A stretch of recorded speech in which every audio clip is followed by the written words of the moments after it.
chị bay cầm mục châu đi thế mình cầm lại đâu thế cả cái tàn đầu đi thế thì bay khó thôi thế cái bằng sông bay lẹ như là chỗ này thì mình sẽ thấy bằng đi lẹ anh ấy cho nên bay bay khá tốt rồi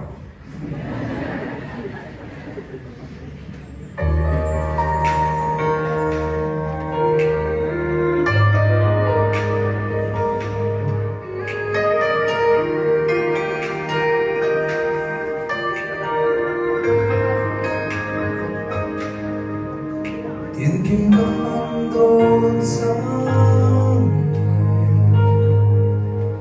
tôn lô con hơn tôi để vô cây cất ba cùng tông yang ở đây hoa xinh in Hà Nội về truyền sang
em số em đi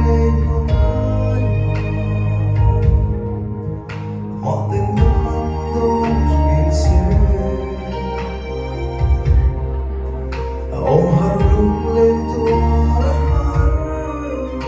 cây cất bằng cho mây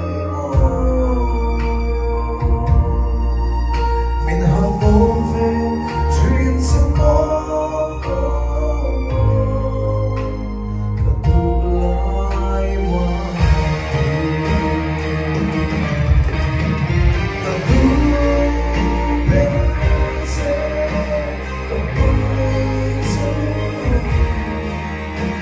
yeah.